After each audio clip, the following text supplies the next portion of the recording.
Okay, okay, wait, this is hilarious. This is funny. Okay, this is truly funny to me. Dragon Ball Dragon Ball Z Ultimate Tenkaichi was a complete failure. That is the worst Dragon Ball Z game that I have ever played in my entire life. It has some good points, but I'd rather play something as stupid as one of the Dragon Ball Z game card games, which actually are kind of fun from time to time, or fucking Teketsu. Was that the one that had Broly in it? They like announced Broly for the first time ever, and it was like that really weird 3D shit, and it looked awkward as shit, and it was on the Game Boy Advance. Okay, so let's talk about this. Dragon Ball Z, let me check it real quick. Dragon Ball Zenkai Battle Royale story mode trailer has been released. Dragon Ball Battle Royale was Ultimate Tenkaichi in Japan. So now Zenkai Battle Royale obviously means Ultimate Tenkaichi 2. Yeah, Which, if they already have this working, if they're already working on this right now, this could only mean one thing. They had a small team work on Dragon Ball Z Connect, which isn't a surprise, because Dragon Ball Z Connect, by the way, I'm going to keep saying Dragon Ball Z, because Dragon Ball Ultimate Tenkaichi doesn't make sense when there's, like, no Dragon Ball characters. Why would I call it Dragon Ball when there's no Dragon Ball characters? So Dragon Ball Z Ultimate Tenkaichi, let's get into that for a quick second. They're making Dragon Ball Z, not Dragon Ball, Connect, and it's gonna suck horribly. We all know this. Those of you who think it has a chance, no, don't even say it. Because those of you who are saying it has a chance and have played Ultimate Tenkaichi, it's the exact same thing, only with Connect controls. Ultimate Tenkaichi is not a fighting game. It is a button-pushing game. It's like fucking Dragon Ball Z checkers or some shit. You don't know what the next person's gonna do next, because it's all chance. It's like you moving the thing on the checkers board. You're just pushing a random button. You're just deciding where you should go next. It's not thought into punching and kicking and blasts and specials and ultimates. It's not none of that. It's just you pushing one button to make a fucking cutscene start up one more fucking time. I am a Dragon Ball Z, Dragon Ball, and Dragon Ball GT fan. I even like Dragon Ball GT. Those of you who hate it, I don't care. It's your opinion. I personally liked it. Sure, it has a lot of flaws. I'm not gonna lie. But guess what? Akira Toriyama didn't make it. It was some guy that worked with him that made it, that has generally only small experience with the Dragon Ball and Dragon Ball Z series. So cut him a little slack, first of all, because the Super Saiyan 4 shit, none of you can't lie. That was the coolest GT moment ever, when he went Super Saiyan 4. So now that I'm pushing that out of the way, the games, right. Okay, let's talk about why Ultimate Tenkaichi is a giant fail. Ultimate Tenkaichi was a fail because, as I just said, you got to punch and kick, yeah, for about 3 seconds. And then a cutscene would appear, in which a QuickTime event would appear. You'd hit that, a cutscene would start, you keep pushing one button. Let's not forget how bullshit the counter system is. I couldn't beat the tutorial because I couldn't figure out how to counter properly. And it's not that I didn't know how to do it, it's because a little bar with a button at the end of it, in which the button is slowly... Actually, not. No, let me start over. The button is fast. It's like a little... You know what I'm talking about. When there would be a little bar on the screen, and on the bar would be the button you have to push. And then there'd be a circle at the left of the bar. You had to quickly push, after about 3 seconds, to push the button that they wanted you to hit and fit it in the little circle, or at least near it, by the time it was, all the way across the little bar. And it moved fast as shit, and barely anyone ever knew how to counter. You have to be playing the shit out of that game, honestly, to know how to counter. Or you have to have very fast fingers. And now let's go into that subject, shall we? The story mode was good, a little bit. But here's the thing. Before I get into my favorite character, which is my favorite villain, which is Broly, let's get into something real quick. I had a lot of trouble on the Goku versus Vegeta thing. When he's about to step on you and then he's like crushing you or whatever.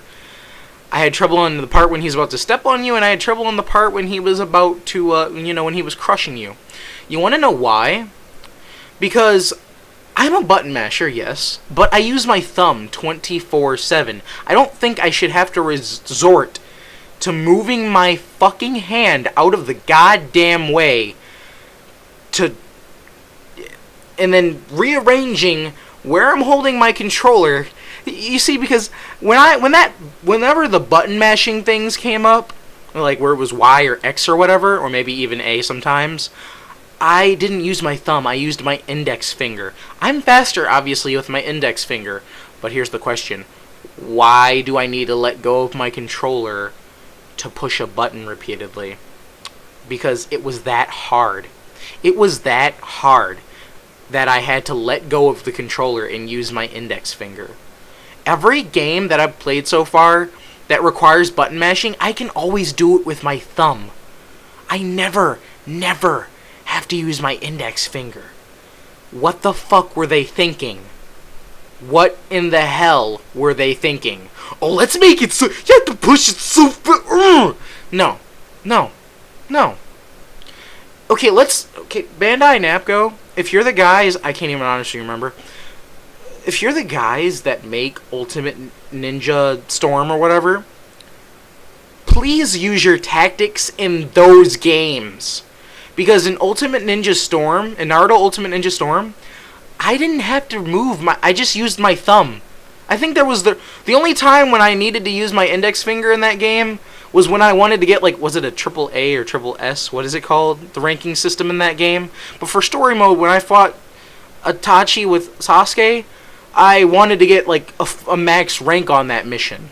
So I moved my thumb, and, I could easily beat it with my thumb. But, if I wanted to get a max rank and get, 3 stars each time, I had to, maybe it's 3 or 5 stars, but I'm pretty sure with that part it was 3 stars. I could only get 2 with my thumb. I had to use my index finger to get 3. So, why don't you just make the button mashing similar to that? If you're the same game creators, of course. If you're not, you should still pick up a pencil and a fucking notepad to realize, write this, oh yeah, we should write this down. It's pretty good. Yeah. You should. Ultimate Tenkaichi is the worst Dragon Ball Z game I have ever played. Oh, let's go into that character creation now, shall we? Let's just go into that fucking character creation. Because that was supposed to be one of the most amazing... on the hero mode, too. Let's just go into that, shall we? So, create a character was the most basic piece of shit ever. Not only did they only had hairstyles from the series, by the way. They couldn't think of, other fucking hairstyles. They only had one hairstyle that was different, and that was the bedhead. Was the one that they showed? The reason they actually no, you know what? That's from the card series, Dragon Ball Heroes, aka Hoshi. That the series that everybody thinks is a actual animated series, which it's not. It's a card series. There is no new Dragon Ball Z anime, guys. Stop thinking about that. There's OVAs, the most recent OVA was episode of Bardock, but please stop, before I go into another rant, stop thinking that it's a new anime, because it's not. Hoshi and Heroes is not a new anime, it's a card game. So now that I'm done with my 30-second rant on that, let's, again, the bedhead hair. That wasn't even part of... It's part of the Hoshi Heroes thing. So they didn't even have any originality in this game. They used outfits from the series. Oh, by the way, outfits. You couldn't change a different shirt or fucking pants. You had to wear a costume. That's so customizable. And they gave you the most customizable thing that character creation had was pretty much color and the ability to turn off the scouter and the symbol that you could have on your character. You know, like how Piccolo and Goku had I can't even remember what he has on him, but Piccolo has like demon or something written on his outfit or something like that on the back. So you could have that, like you can have Kame House or whatever as a little circle on your shirt. Those like 3 things were like the most customizable thing in the game, because you can't change the face. Also, by the way, there were no female customization. Oh God, the females that play Dragon Ball Z and watch it were so pissed because you couldn't make a female character.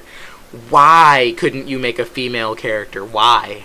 Is it because there's not a lot of Super Saiyan women in the I know there's not actually pretty much any, but is it because of that? Is that the reason why you didn't add any females? Because I would have loved to make personally as a guy, I would have loved to make a Dragon Ball Z female and kick somebody's ass with her. That would have been fun. Alright? Oh, this video is just going to be so long. It's going to be so fun because I'm going to continue, because this is how mad this game made me as a Dragon Ball Z, Dragon Ball fan in general. You know? Yeah. Stupidest fucking Dragon Ball Z game that I've ever played in my entire life. Oh, let's go on to hero mode now. Let's go with how hard it was to level up. You had to play like 6 missions to level up like once, okay? Did anybody raise your hand? Did anybody have trouble with the fight with Piccolo when you went Super Saiyan with your hero? Did anybody have trouble with that fight? Because it took me like 3 tries personally. I'm raising my hand right now. You can raise your hand to the video or whatever. I know you can't see me.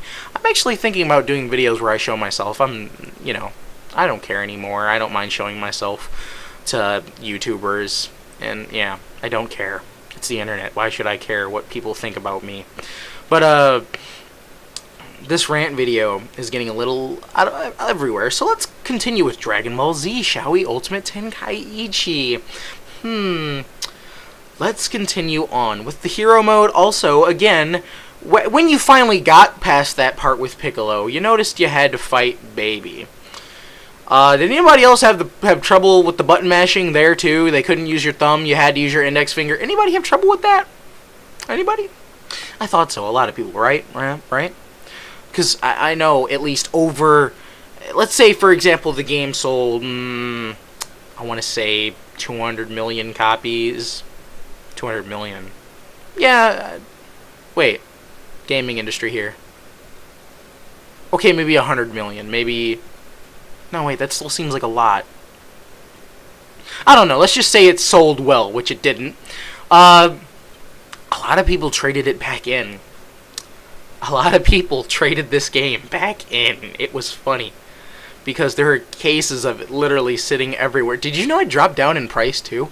Did you know that because of Ultimate Tenkaichi, I refuse to buy any of the old Dragon Ball Z games because most game stores, actually GameStop is the only one that has them still, GameStop decided to raise the prices on the original Dragon Ball Z games because of Ultimate Tenkaichi and Dragon Ball Connect.